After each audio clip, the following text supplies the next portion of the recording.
Hi everyone, so thanks very much for checking out the video. So we're going to get stuck in. What we're doing here is creating a simple solo using the G major scale, in this case, in 5 minutes. So here's the scale. So we're going 3, open, 2, 3, open, 2, 4, open, 2, open, 1, 3, open, 2, 3. I'll put the scale on the screen so you can see it. Okay, so we're going to just play the scale first.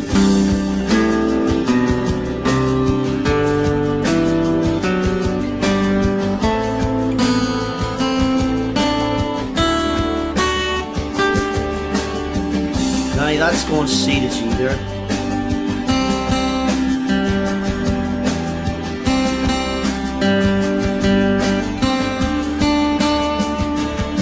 Right, so what we're actually going to do here is just use the scale and pick out some of the notes from the chords.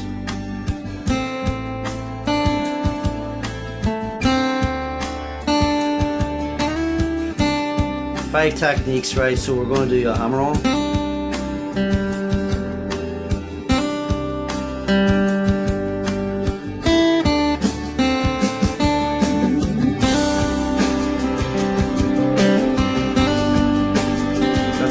So we're going to slide. That's a D chord.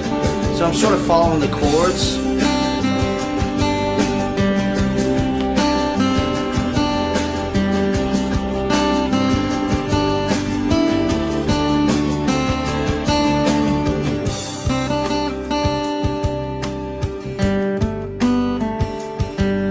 Right. You can hear the minor sound there. So then we go back to the C and the G.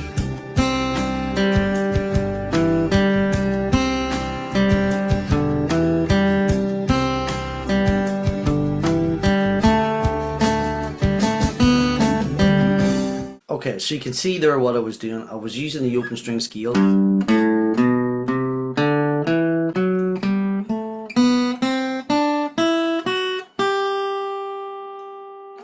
So what happens with soloing sometimes is they think of the major scale as being an umbrella scale. Everything else comes from the major scale. I'm just showing you G major down here in the open position because a lot of people just jump in and do fretted stuff, which obviously is really important. But if you jump in and you learn fretted stuff, you're neglecting the bottom end of the fretboard. And I always teach things from the ground up, from the bottom up.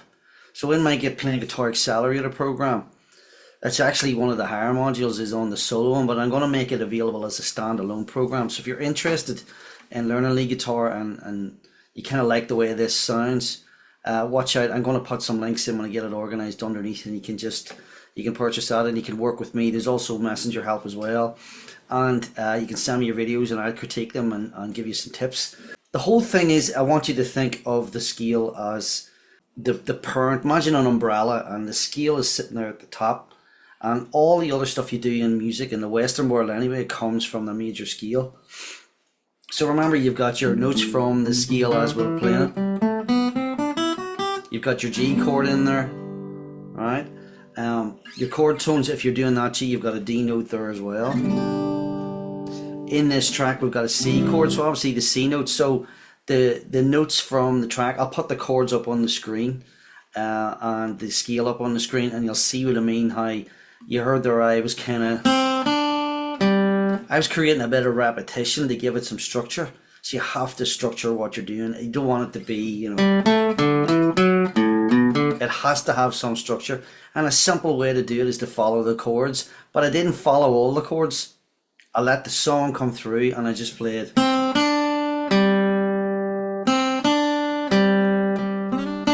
then it goes to a D, so that the whole thing's, builds up to that D chord. So I hope that's give you a bit of insight into it. Obviously this isn't anywhere near the end of it. This is just to give you some ideas on how to use an open string scale and solo at the bottom end of the fretboard, which is exactly why I'm doing it on acoustic. Because you may be wondering, why am I not doing it on electric? But it's to prove that you can solo on acoustic as well, and obviously the two things transfer. I hope that makes sense. If you have any questions, pop them in below, and I hope this has been useful. I want to get some more videos done pretty soon. I like doing the longer videos. You've plenty of time to talk and explain things properly, just the way it would be in a lesson. I like to make sure if anybody's learning the solo, if they come in to me in lessons or online or whatever, and they're learning solos, that I explain how the solo was built. There's no point in you just learn the solo to be able to play it. It's good to know how guitar works and how music works. So I hope you find this useful, and I'll see you in the next video. Do watch out for some more videos coming up very soon on soloing. Alright, see you soon.